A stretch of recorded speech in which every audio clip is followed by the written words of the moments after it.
Hello, and welcome to our panel, All Dressed Up, the History of Virtual Fashion. I am Kay Guillory, and this is my panel host, Silent. Hello. Hi. We are very interested in this subject, and this is why we decided to cover it at MAGFest. So we've got a really interesting presentation. We've got some cool history about things that you may or may not know. And then we're going to move forward and get into current trends that are happening in VR and talk to you about why indie fashion spaces in VR are actually very important. So this is our main slide. That picture is something that I actually took with like full body tracking. That's my avatar in VR chat. And we did this I did this sort of like frivolous shoot where I was sitting up, I had the camera pointing down at me, and then what I did was I took the picture and I edited it in post in just a really simple mobile app called Prequel. And that's how that image turned out the way it did. So we just want to give a shout out to some people. There are writers that have been covering, I've been covering fashion. First I did so in Second Life for about 10 years, and then when I moved over to VR chat, I started covering things that were happening in VR on my own. Just want to really give a shout out to Juicy Bomb, who contributed some fashion images from Second Life, really had some helpful resources for us to include in here. I run the Metaculture, which is a digital news network that covers VR and digital spaces that have to do with multi-user platforms. So not solo games, not video game reviews, but just social. Everything's social. If you can upload it, if you can change the world somehow, if you can publish your art on it, we're interested in seeing it because we think that what is happening there is important. And we also want to give a shout out to the New Design Congress, which is a philosophical establishment that actually publishes papers that have to do with VR, digital consciousness, and making sure that we keep in mind the person and not just letting corporations take over and run everything. And also we want to thank OK Gold, if they want to identify themselves or not. Yeah. OK Gold is a very dedicated member of the virtual fashion community in VR and does a lot of photography and documenting of street style in VR, seeing what people are wearing. And we do rely very heavily on your resources as well. So thank you so much, Gold. You're amazing. Okay, so let's get started. Why? Oh yeah, one more thing. These people, which are great, we just want to give a quick shout out to these folks also. Yeah, they all cover VR. Can I introduce myself real quick too? I'm sorry. No, it's okay.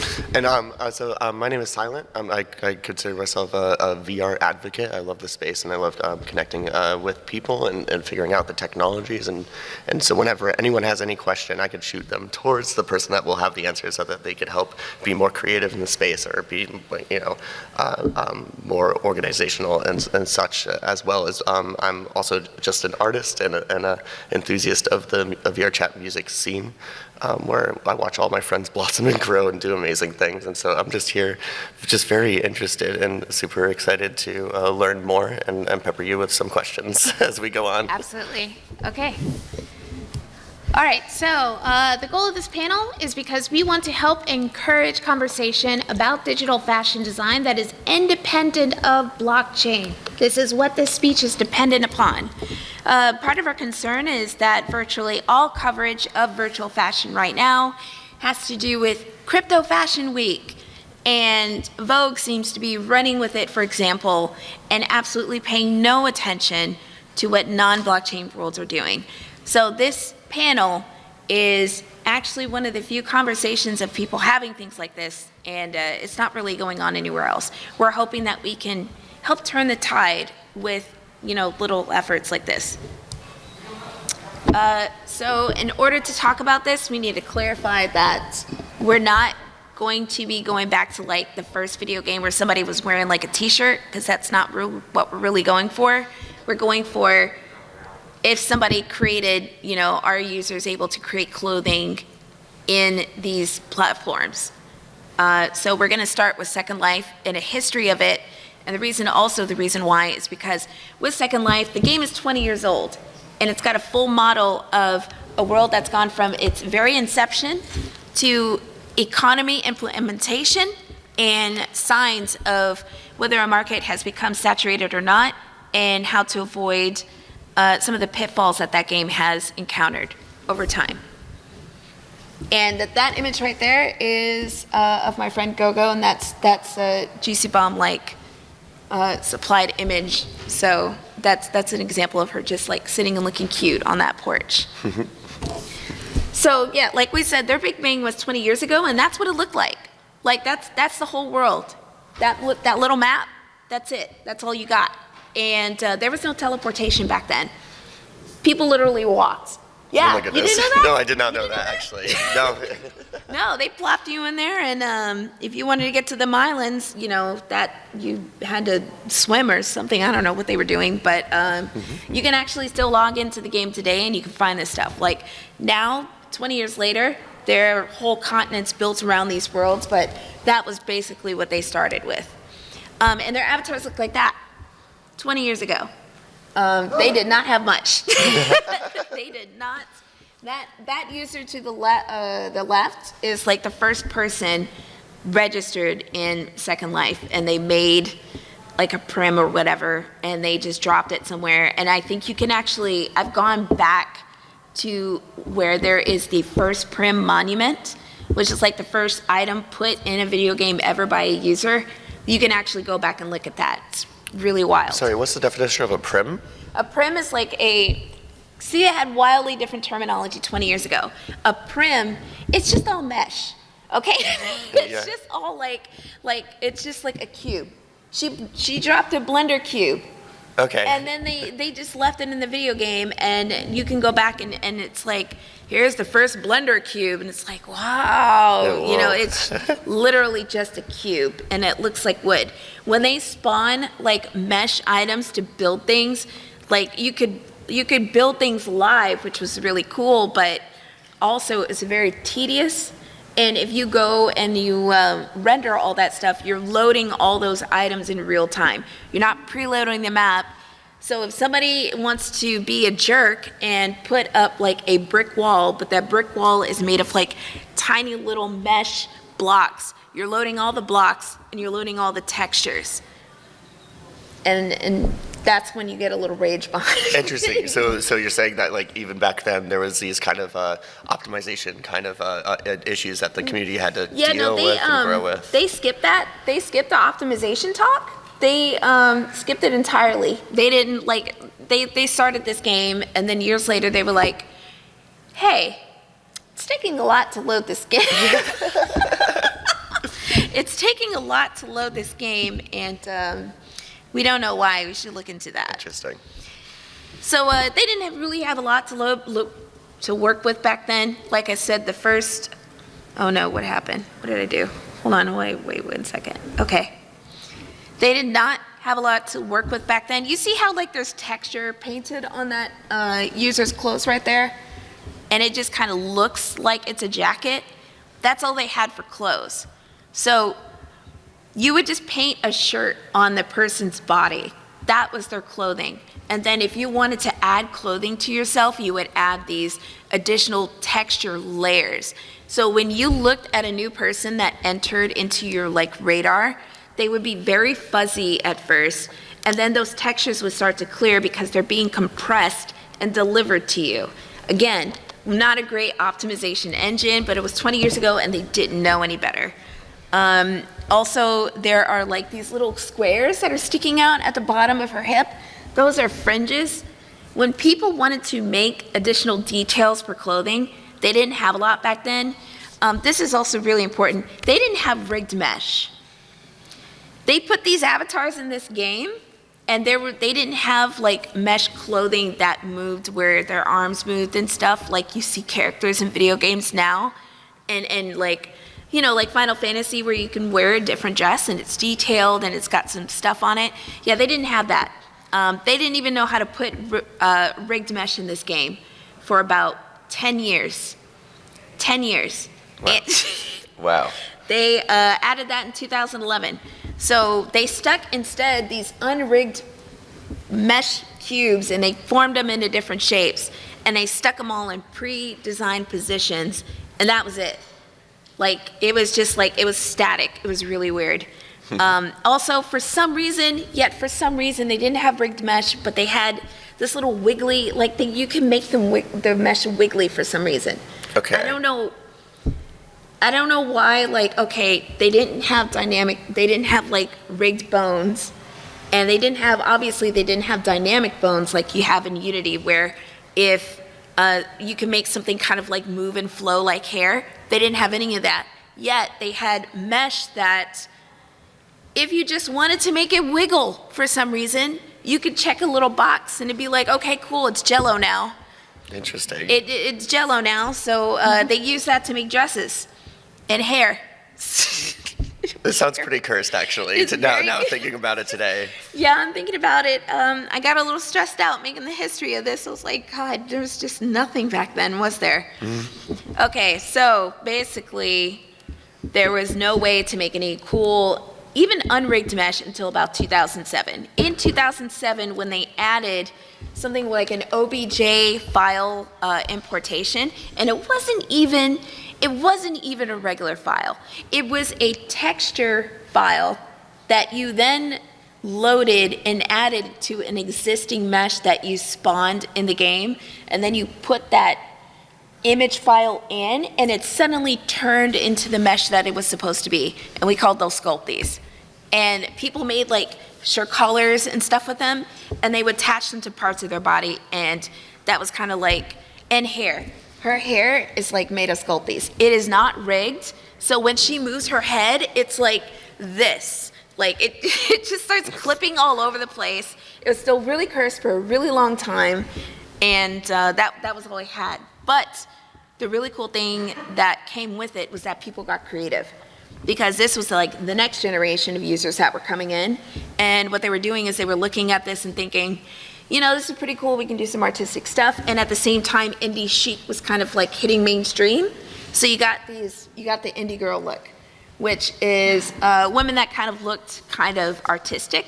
Their skin looked a little painted.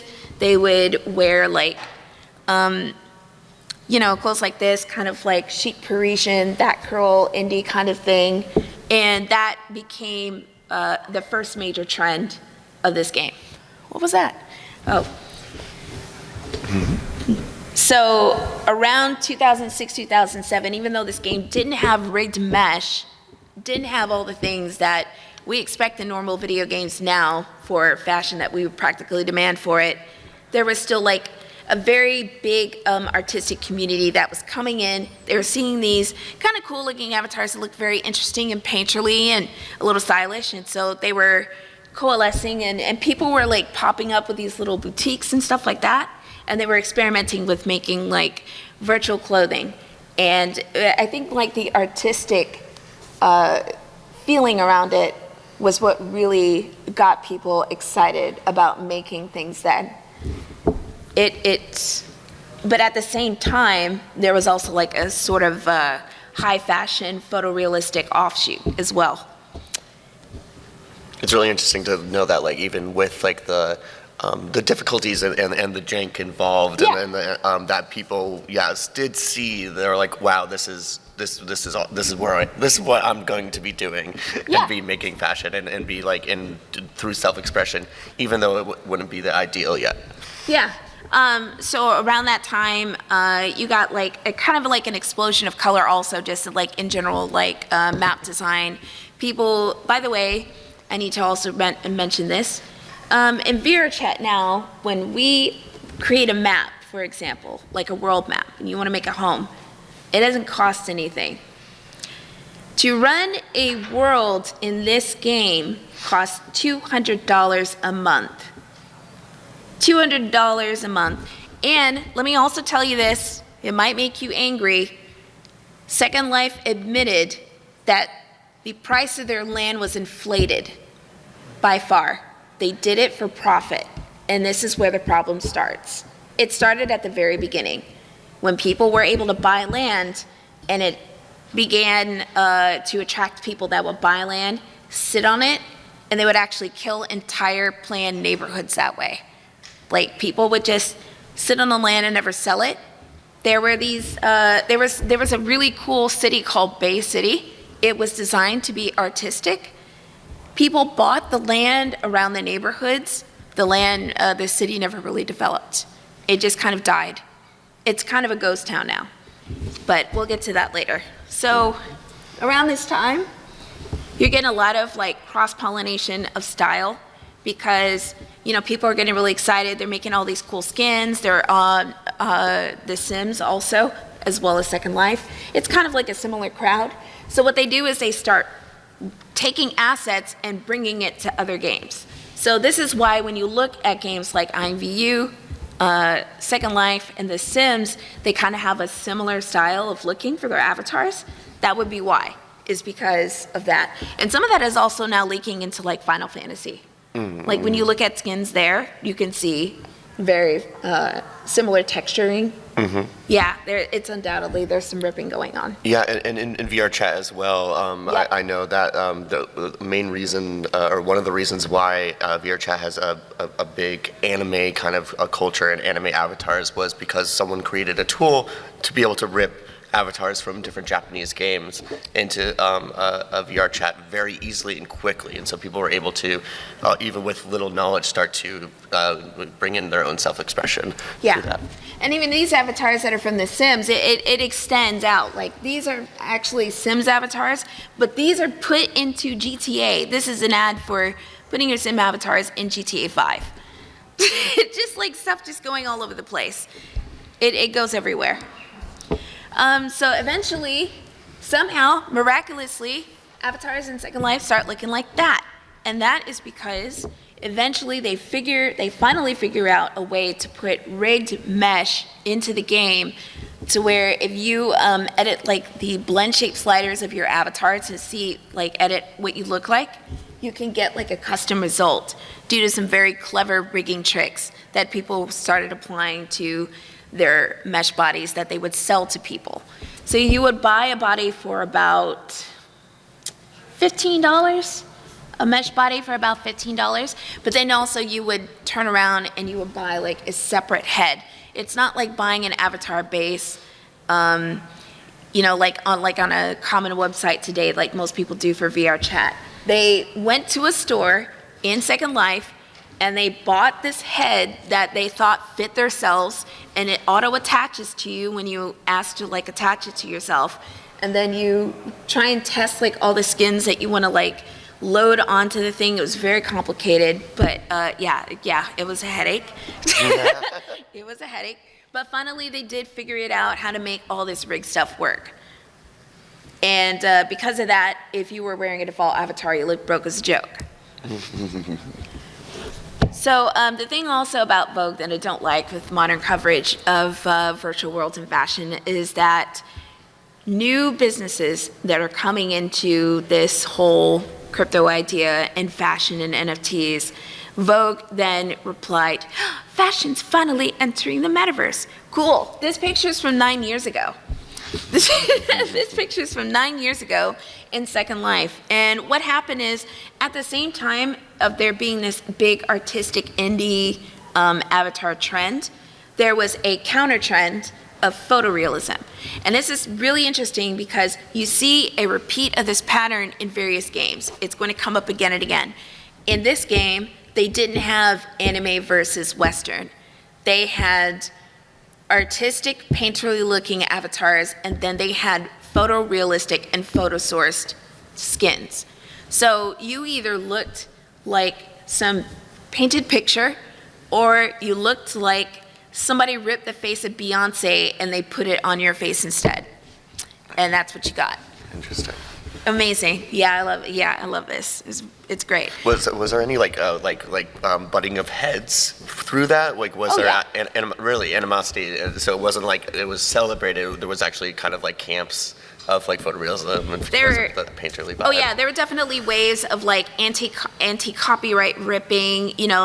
People would put up signs in their stores that would say, "This content is completely original. Shop original objects." People became very guarded because of all this ripping that was going on. Not everyone was happy because, of course, people were ripping content from each other. In fact, that resulted in a couple of lawsuits in this game. I remember a very big one where, and it was just so malicious. Someone had a very successful skin store, and another person decided to sue them for real, even though it was proven, like they had all the proof in the world that their skins were original. This other person sued them, and they pretty much drug it out in court until the original creator had no money left and had to settle. Wow. It was awful. It ran them out of business, and lawsuits became a weaponized form of kind of like a rivalry, you know? If somebody wanted to take someone else's business out, because there was a lot of money back then in this type of stuff, in this kind of content generation. People were making bank. People were making enough money to pay their mortgages on their house. That's how much money was in this. So yeah, some people were engaging in lawsuits. Wow. Because they're just so toxic. Sounds familiar. But the good part of this was that there were a lot of really cool high fashion, people playing with like high fashion ideas.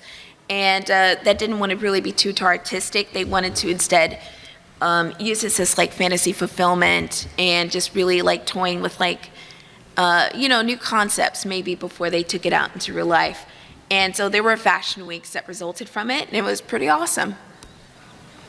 But then the bad part came. Remember when I said that land was about $200 and that people were buying land and they were sitting on it and killing whole development opportunities? So the population in 2014 for this game starts dropping off. That's red flag number one. Shrinking user base in a saturated fashion market starts to show signs of late-stage capitalism. And it just really started to become a nightmare because you have a fashion community full of creative people that are sniping at each other and are fighting over scraps for money. A lot of these indie creators weren't making that much. It was the giants that, there weren't that many fashion giants out there, but they were the ones that were funding their houses. Everyone else is just trying to fight and climb the ladder to get to where everyone else up there is. And they would do anything to get there. It was awful. That does not sound fun. So, in comes Gacha. And when Gacha first appeared in Second Life, it was part of the Japanese community, and it was, where's my bottle of water? It was, That one right there. oh, okay. When Gachapon appeared in the fashion community, it was first a gimmick. It was a side gimmick. It was like part of like the rest of like, there would be like the rest of the store, and you would buy outfits for a normal price. But then they would have this cute little machine, and you could just get additional little things there, right? And they would just have like fun little recolors and things like that. Somebody saw this, and they said, let's base a whole shopping event around it. And that became a thing. Interesting. If you look at that image, that's from a event called The Arcade. The Arcade was really fun when it opened. It had like arcade machines. It was like a big round like ballroom off a pier. It was really cool, but all the things in there were gacha, and you could only buy them in the machines. If you look at that ad, it has a bunch of different pieces to an outfit. People would do this, they would start doing this more and more. You had to buy from the machine repeatedly to get the whole outfit. Wow. Greedy. Yes. Greedy is Because like the greed, like when it hit that point, it got really bad. People got incredibly greedy. And then like creators became exhausted because there were more and more shopping events because people saw this happening and they started really pushing for more events. Meanwhile, the user base is going down and the number of shopping events are going up. It started to be a garbage situation. People that were not able to keep up with the content creation timeline for making all this, for making money at all these events, they, submitted their store or two to get in, they would also pay an application fee, by the way. And some of those application fees for shop booths were $60. Could be about $60. And then you were expected to make your money back through advertising. It was up to you to make your money back. So they started selling recolored items, and they would just change it just a little bit for each event, and it would exhaust people. And that's where the complaint comes from. Feels like there's nothing to do here but shop. That's it. So that on top of the price of owning virtual land, at this point, there were what we call land barons, and they had bought so much land in this game that there was a demand to lower the price of land, and Second Life wouldn't do it because if they did, those land barons would just drop their shit and walk, and that kind of created a trap. Pardon me one moment. So what do you think so far? I'm blown away. I mean, because we exist in an environment now that it is very easy just to decorate yourself. You don't have to go through these shops, or it's a different kind of shop that you go through, but you get what you want from these new shops like Booth. Yeah, no game's a chance. Yeah, that's really wild, and the fact that the community entertained it as well, and I could see the kind of excitement of the gachapon, the dopamine hit when you get that piece that will complete your outfit, or will one of 8 that you're hoping to get, and I mean.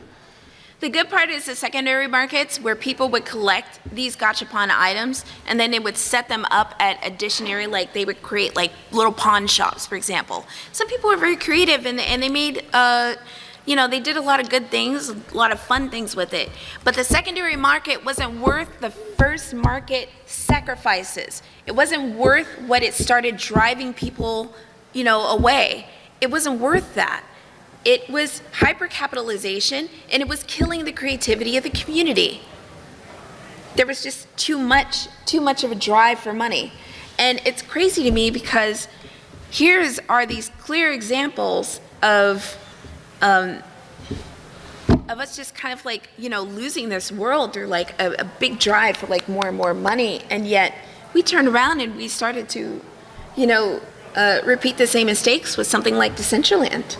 Yep. Without a bat of the eye, just went, sure, buying virtual land, that's definitely a good idea. It will not create an atmosphere where people are driven to constantly make money more and more until they can't sustain it anymore. Nah, it won't happen. But there was one good last fashion trend that ended up here before this game would really start to peter out. It's still around, but it's not the place that it used to be. It doesn't even have a music scene anymore, really, honestly. The ultra feminine movement, and that started in about 2014. You can see the remnants of this later on in VR chat, and we'll talk about that later. But it's really a hyper approach with a reminiscent look on magical girl anime, pink everything, PVC, pleather. Bows, just extra, just really, really extra, but very cute, very celebratory. Here's sort of a look based on that from that game. The game looks beautiful. I can see why people were drawn into it and would engage in these kind of very nefarious acts. It seems. Yeah. Well, I think also what happened around this time is that a lot of people started just didn't really talk to people anymore. So you would get a little box home somewhere and you called it a skybox because it was literally in the sky. It's not a skybox like in Unity where we look at the sky and it's a box texture to make the sky. It was a little box world that you put your stuff in and you put it way up in the sky because you didn't want anybody to bother you, because you didn't want the weird dude in the parcel next over you to be yo, baby, come teleport to my jacuzzi. You want it to be left alone. That was also a thing. So, but people had these little boxes in the sky, and they weren't talking to anybody. and they would just buy clothes, and then you take it back to your skybox, and you put it on, and you take a picture. It's DAS 3D. It's DAS 3D, but the MMO. That's it. This is what this has turned into. That's literally it. And then that's something we still see today, Yes. of people just going in and having one or two friends, or even just kind of sitting in and enjoying TV in the fashion and the avatar that they enjoy. Yeah. Which is not the worst thing. It's not the worst thing. I mean, if it's a vibe, it's an introvert vibe. I mean, I get it. Yeah. Yeah, but then also like as just like a managing like a game community kind of thing, it's sort of like this is also not a good sign. It's not a Yeah. good sign when people stop talking to each other and start focusing on just what can I buy and how many pictures can I take of myself. That's hardly a game. That's hardly a world. This was not the world that they intended to make when they made it. It isn't. So we got to this point where, as sort of emergency, they come up with this sort of like Sims-like solution, where if you pay $10 a month, you could have a house with a cute little backyard, and now a lot of people live there now, and it's a concentrated neighborhood effort, and it's done that way to prevent people from buying property and sitting on it and never doing anything with it. But the houses aren't that great. I mean, it's kind of cute. You can go into Second Life now and you can walk in these neighborhoods and see how people decorate their houses. But then also you're dealing with the virtual HOA, the Virtual Homeowners Association, and all these Amazing. self-appointed members of the Virtual Amazing. Homeowners Association, and how how nosy they are. Because what's a demographic, right? What's the demographic? Yeah, it's still toxic. That's amazing. That's amazing. Anyway, here's a spiritual successor. They have their own Big Bang, and it comes up in 2014. And we begin the universe again. And here it is. It's VR chat. A lot of you know this song if you play this game. First released as a prototype in 2014. Didn't really have a lot going on back then. That's from a role play group in The Great Pug. There was a lot of role play in The Great Pug in the early days. Shout out to Owlboy for some amazing music curation on like Halloween. I love those playlists. I love them. Early avatars, as Silent said. Do you want to talk about it? Go ahead. Oh, yeah. I mean, I just know a little bit just from like a creator, Lun, in the scene, who they kind of were like, yeah, I kind of like found out this way that we could rip MMD models into VR chat, and then I just watched that take over the vibe, and that become the. This is a maybe really weird comparison, but it reminds me of like gut bacteria, where like so like because like the first gut bacteria that forms in your stomach is the one that's going to take over, and it's the one that really is your entire ecosystem in your body. And so something similar happened here, where the MMD hit the scene, and then that became the look for a while. And I mean, I think we're starting to see a little bit of splintering now, but Yeah. I don't think it was a bad thing. I mean, it was very. What's the word that I'm looking for? It was just easy to import all these different models, and then people started to figure out how to take apart pieces of these different models and really start to fully customize in Blender and on their own, and not through like virtual shops within like a VR chat. Yeah. So if you're interested in data, specifically in going back and looking at patterns of behavior, what you can do is you can go to a Japanese website that is sort of like an Etsy and, a digital marketplace at the same time. It's called booth.pm, booth.pm. And if you look there, you put in the search term VR chat, and then you do a reverse for the oldest post, and you go forward, you'll start to see that attachments for clothing really start to appear about 2018. So it took a little bit for the game to germinate, and then this market starts to flower, bud and flower out of the soil. And then we get Vroid in 2018. And when Vroid arrives, there's cross-pollination again. Vroid is used in VTuber creator software. It's used for VTubers. It's a very big software for like, it's very popular for people that are kind of like self-starting or want a unique look. And so this ends up being like a really cool thing to use. See, like that's my avatar in 2018. And you see the little sun, the little spokes and everything? That's actually the hair function. I just turned that into like a crown. So you could do a lot of crazy stuff with Vroid. Like there's a meme out there of like biblically accurate Vroid models. Like people that know how to make things in Vroid that should not actually exist, and they just create it, and then you're, you know, kind of scared of them because you don't know, like their knowledge is very deep, and they maybe sold their soul for some of that knowledge. I don't know. So VRoid is the instead of like using Blender, Yeah. it's more of like a character customization kind of tool Yeah. that people started to learn how to exploit and kind of like mess around. But the cool part about it is that Vroid is something, and also these avatars and assets that start appearing on the booth market, they're not locked to an inventory like in Second Life. This is stuff that you can pick up, you can download, and take anywhere. You can be a VTuber or use Blender Benders with it or whatever you want. And that, I think, is something that starts to change the game. So then you see a cross-pollination of style, like everything that has been before will be again. So this time the cross-pollination is VTuber fashion. There's a lot of options out there. And then you've got it colliding with VR chat fashion, which is starting to look really cute and stylized. And so, you know, these creators are looking at each other and they're like, I can make something that looks like that. And so then they do. So now if you look at Vroid avatars that are currently existing or were recently made, they start to resemble avatars that come from Booth. They get a little more stylized in that way, and some of them you can't even tell is a Vroid at all.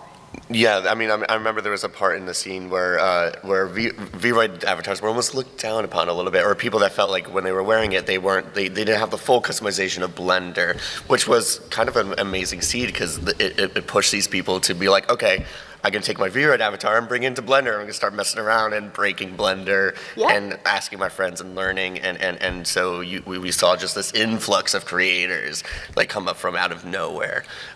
People that did not even think about like video game design wasn't really even on their scope, but because they wanted to start to look like everyone else, kind of start to express themselves better and get to their ideal state, their ideal virtual self. Yeah. It's beautiful. So the other thing that happens around this time is there are luxury brand labels that arise. They start in Vroid making clothes for avatars, but then suddenly they exist in real life. And the biggest example of that is Cloma. Cloma is a absolute luxury brand label.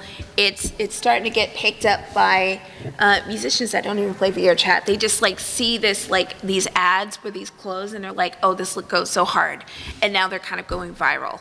Cloma had a thing when they first started out where it's like you could buy a Vroid jacket, but you could only get it if you bought the real life coat for $500, and it seemed kind of crazy, but somehow it worked because it made this kind of thing of like, you know, people were reacting very strongly, but it was a good way for them to get attention. It's not something that they do all the time, I don't think. They have more affordable accessories and stuff now, but it was cool because then you saw if they had the Vroid jacket, they had the jacket on their avatar, you knew that they had that jacket in real life.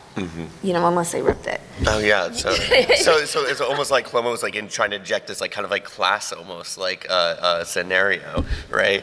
Where it's like you know, it's like, oh, I bought this because it's $500. Oh yeah, it was you know? Yeah, it was definitely an exclusivity ploy. That was definitely call it what it is. But it was very interesting that they did that, and then it just kind of they took a really wild risk and it worked. And they also worked with Porter Robinson on a capsule collection. And then we also have Xenograph. Xenograph is a lesser known label that kind of goes for like the whole vibe. They make Vroid avatars, they still actively do, but what they do also is they make like shirts for real, but then they make accessories to go with it. So they're not at the full wardrobe line, a full fashion line like Cloma is, but they've extended beyond shirts and leggings and print all over me stuff. They're actually going for headgear now. And that's encouraging people to dress up in full gear in Xenograph, and then they take pictures and then they repost it. They're taking the Tokyo street style route. Both of them are, but Xenograph definitely is. They're leaning heavily into the niche fashion, real life street market scene, and they're using that to push it back into social media so people can be like, that's a really good look, where do I get these clothes? So we're just gonna now, since we're caught up, we're now gonna talk about like VRC trends for fashion that have existed. And as an example, that avatar right there with the really cool renders, yeah, that used to be a V-Roid. Oh. That person started making V-Roid with me. Like, they started making avatars with me. And then all of a sudden, they took their stuff into Blender and just completely bossed up. And then they came out with these reflective materials and beautiful designs. Like, that halo is just, like, amazing. Yes. And I don't know, they're flying free and probably getting paid a lot. So, like, cyberpunk, future military, everybody used to seriously be into that. It was really hot, like, what, 2 years ago? Yeah. Yeah, it was about 2 years ago. Everybody was doing, like, future military stuff, and then we all kind of got sick of it. E-Boy, E-Girl, that was kind of like a first thing, and basically what that was the remnant of the first ripped avatars that kind of formed their own style. Usually see them in like streetwear, a lot of chains, really blingy looking, I guess, but they're very popular. It's, you know, some people really like them. And a lot of times they'll have like cat or wolf ears. Yeah. Audio Link. Audio Link is a type of shader that when there's music playing, it'll pick up when the beats are and it'll start to like flash and do all kinds of cool stuff. People do really cool things with Audio Link. When Audio Link first hit the fashion scene in VRChat, which by the way got a huge boost in around 2020 because the virtual rave scene moved into VRChat, and suddenly all these people were in VRChat dancing and going to clubs, and we really wanted clothes. We really wanted cool clothes to wear to the club, and that really pushed the fashion scene here. So when Audio Link dropped, suddenly everybody in the club was wearing it, and it caused performance problems. Yeah. Yeah, suddenly you couldn't really run a club that well anymore. Club logos. There was one point where we were obsessed of looking like race cars. We just wanted... I'm sorry. That's a really good comparison. It's very true. And it still exists today. Yeah. But I mean, it's just everyone wants to show off like the place that like this is my stomping grounds. I love this club. I love that club. But then also, or this is my club, or this is my friend's clubs, and this is my friend's logos. I love this person's music, and I just want to like express that to everyone. I want someone to look at me and know exactly the type of clubber I am. Right. Yeah, it was really, really good. But then it started to get kind of stressful because you put all your clubs on there, but then you're like, oh, you know, this one other club, I mean, I could put it on there, but like, I don't really go, but it's this guy's club and I want to be nice and put it on there. And then you start to get really stressed out about it.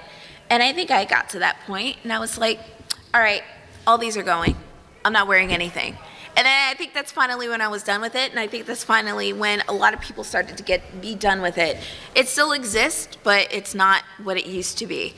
It used to be out of control. We were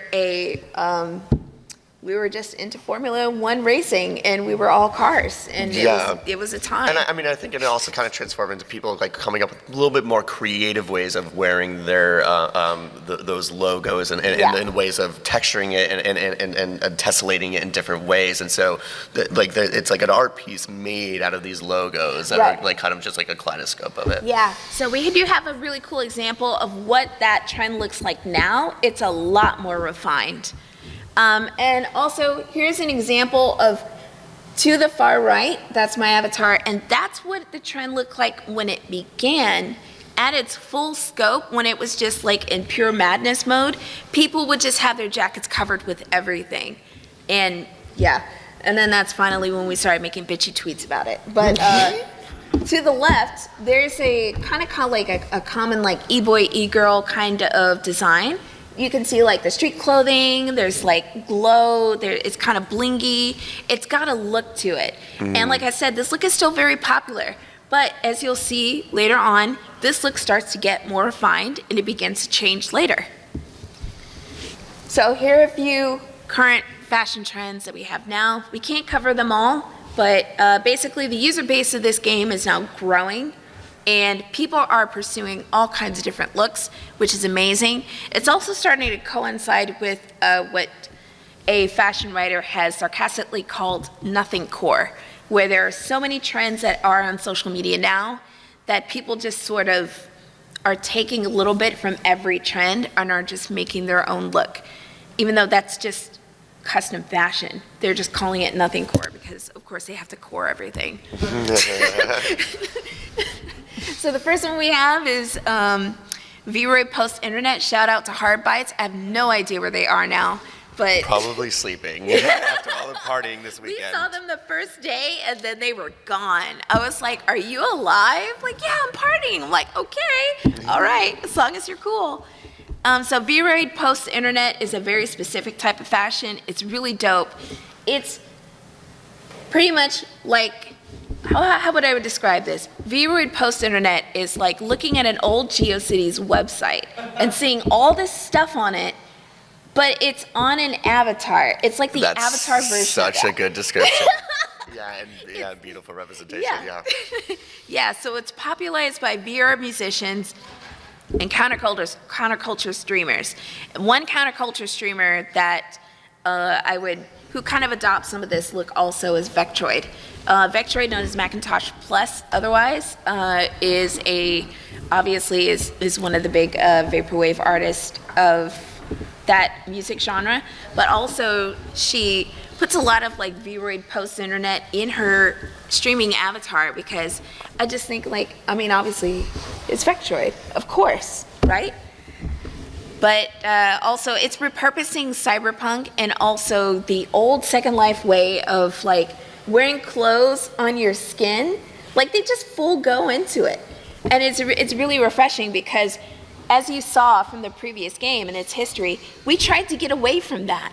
We were very sick of that. And now like they're going right back to it. It's amazing. I love it. Optimization, yeah. The trend is about the avatar being a product of the internet. So it's kind of like all that information just, being thrown together. And on booth avatars, it's actually spreading to booth avatars. But there, it's really about like glitching, very, very glitching old school textures and really, really wild stuff that you would see on someone that you really wouldn't see anywhere else. I think we have somebody in the audience over here that has that look. Hey, what's up? Yeah. So streetwear. Streetwear is, you can see like Ploopy, who is an avatar maker in the VR chat community. She's very active in the rave community. You can see she's got more of a refined e-girl look kind of going on with her. And her streetwear is, it's less, you notice there's less glow, there's less bling. It's not the old e-boy, e-girl look anymore. It's more refined, it's more developed. And it's really just more like, I think she leans more into athleticism with her stuff. Mm-hmm. But Western and anime influenced avatars do adopt streetwear. They do it differently. Also, there's a variation on this now. It's either hip hop or it's designer. And the next slide will show you. Here's Gold. This is a really good example. Gold is wearing a more designer approach to streetwear on their avatar. But if you look at the purse, it's got the Shelter logo on it. And that's a really good recall of the logo trend, but just really refined and well placed. So that's how the trends have been changing. Like this is what I'm talking about when stuff was alive in this game. These trends are alive, and Vogue could never. Vogue could never, yeah. Vogue could never.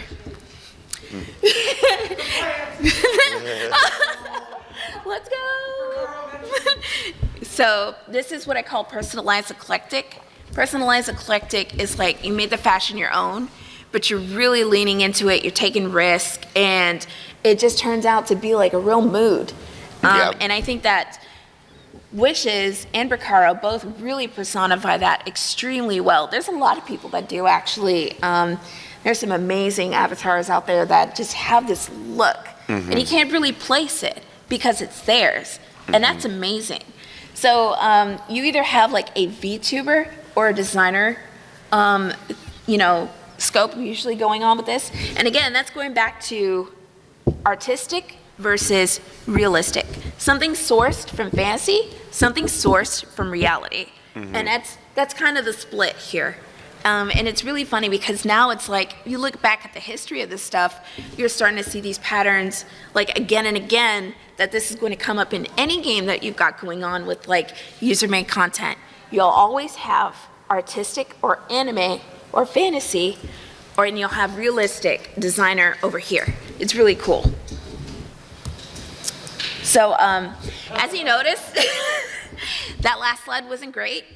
I had to put a lot in there, and I'm really, really sorry. Please don't make fun of me. Oh, it's beautiful. Oh, it's beautiful. Stop it. It looks so good. It's so informative. So the other trend is monochrome leather. It's been around forever, but here's one reason that people use monochrome and leather in clubs especially. One time, I saw a dress on like a website, and it was brown, and I thought, oh, that's so cool. I want to wear that on my avatar. So I did. But then I went to the club. Their lights were red. When they showed on me, I did not look like I was wearing anything. And I looked down and went, uh-oh. So I had to turn around and color the dress black. This explains why people tend to rely on, like, when they're wearing like skimpy black clothing in the club and they're wearing all this club wear, they make it black because a lot of these performances are streamed, and no one's trying to get the DJ in trouble. Yeah. Yeah. So this is really easy trend because all you need is a black texture and shiny material, and you just stick it on whatever you want, and ta-da, it's leather now. Yeah, sure, whatever. And this kind of like, it goes into like eclectic designer. It can cross over into other trends as well. Okay, so Hyperfem is back, and it develops a lot more in VR. It leans even more into self-satisfaction. Got 10 minutes left. Yeah. I'm so sorry, we never. No, it's okay. It's how these things go. Yeah, it was good. We've been talking throughout, though. Yeah, of course. So we have a continuation of the Second Life trend here, but it's in VR. You'll either have pink everything, or you'll have a kind of like a hard edge mix where gold right here. Gold Sue, who is a really great, is one of my favorite DJs. They're wearing like fur with leather, but then they've got like really girly notes on it, and then like fishnet stockings and heels. Like this stuff, it gets really mixed up, but it's amazing. I think that Hyperfem persisting is definitely a statement of like why someone's wearing the clothes that they are. It's for them. It's for them, and it's wonderful. I'm realizing how beautiful all my friends are in this game. It's really amazing. I love you all. So the newest fashion trend that's really, really hot right now is transparency in digital PVC. And it's just like audio link. It's amazing to look at, but it's really expensive. Please be careful when you wear it. Yeah. This stuff it will cost a lot to render. It is a recall of late 90s fashion. It's transparency material. It also includes like wireframe. People will put really creative like glowing wireframe on their avatars and fade out their skin. Like Rukumori, who is my favorite, kind of person to wear like transparency trend. They faded out part of their avatar to look like glass. And then underneath, they put bones inside their avatar. Wow. So it looks like you're seeing through and you're seeing their skeleton in certain places, and I really, really love that. We don't even have time to cover shoes, but look at these. Just look at them. That's all I wanted to tell you. Just look at them. So in conclusion, this is what makes virtual worlds live. It is not about, you can make a lot of money. Yeah, you can make a lot of money in a world, sure, if you set everything up right, that's cool.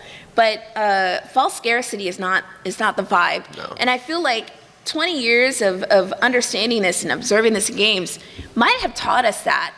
And maybe, is a good time for us to look back and reflect on that again. Users will stay longer if they have a means of earning from their art, but you need to balance that out with things that are not shopping events and are not geared towards paying somebody something because it will wear somebody out and they will not want to go to your game anymore. Yeah. And that's really the bottom line.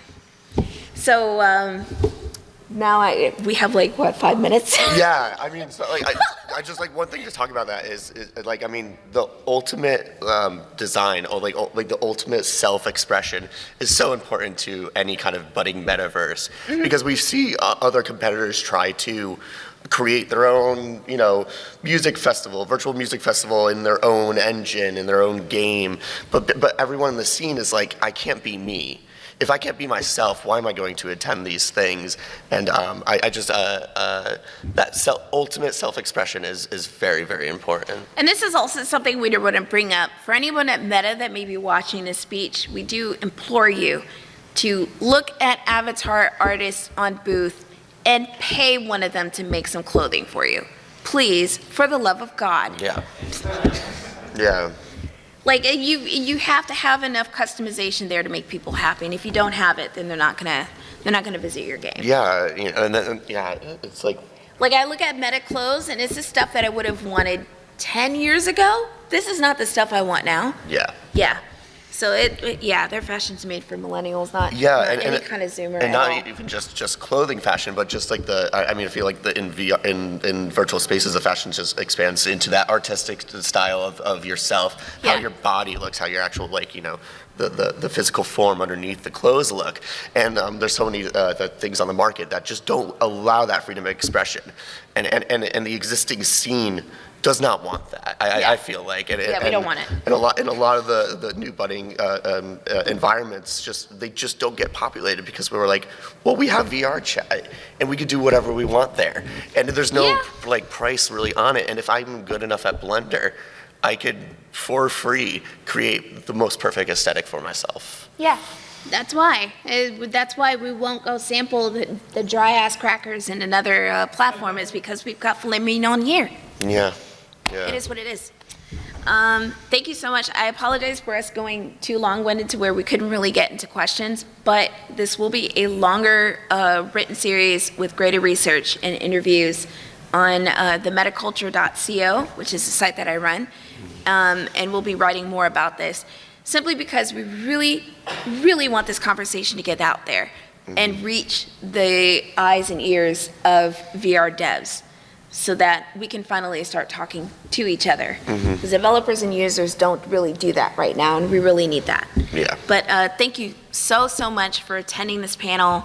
We really appreciate you, and we love you all, and we'll see you in VR. Yeah. We can